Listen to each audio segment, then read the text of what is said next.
Ever feel like a fraud? A little voice in your head says, you don't belong here. You're not good enough. That's called imposter syndrome. And let me tell you, it's more common than you think. Some of the most successful people in the world deal with it. Albert Einstein, Serena Williams, Tom Hanks, David Bowie, athletes, CEOs, activists, they've all admitted to feeling like frauds at times. So if you've been there, you're not alone. So today I'm going to break down why imposter syndrome happens and give you 3 actionable strategies to crush it. So let's start with why this even exists. Imposter syndrome happens because your internal beliefs don't match your external achievements. You think, well, I got lucky, or they just made a mistake in choosing me. It's a disconnect between how you see yourself and how others see you. Studies from the International Journal of Behavior Science show that 70% of people experience imposter syndrome at some point. It's not just you. And here's the kicker. It tends to show up when you're leveling up, taking on a new role, speaking in front of a crowd, or achieving something big. It's your brain's way of trying to protect you from failure, but instead it holds you back.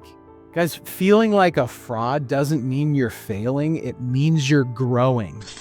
The first step to overcoming imposter syndrome is calling it out. When that voice in your head says you're not good enough, stop and ask yourself, is that fact or is that fear? Most of the time, it's fear. I've had clients who have stepped into a major promotion but kept telling themselves, I'm not ready for this.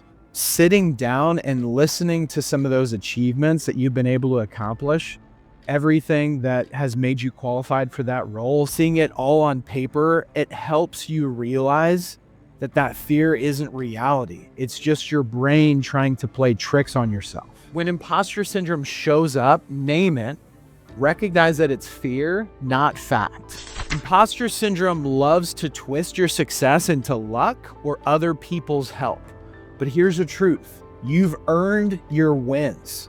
Reframe the narrative. Instead of saying, I got lucky, say, I worked hard and prepared for this opportunity. Psychologists call this attribution theory. People with imposter syndrome tend to credit their success to external factors while others their own achievements. The shift is simple but powerful. I've had clients that have said things before like, I only landed that deal because they liked me.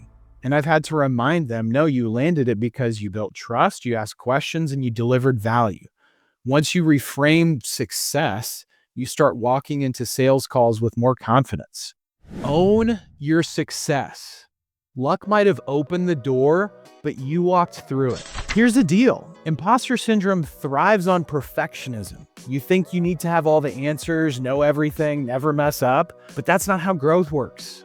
Focus on showing up, taking action, and learning as you go. When I first started coaching, I thought, what if people realize they don't have all the answers? But I learned quickly that it's not about being perfect. It's about being prepared, authentic, and willing to adapt.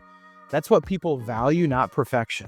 Progress beats perfection every time. Show up, do the work, and let the growth speak for itself. Here's the bottom line.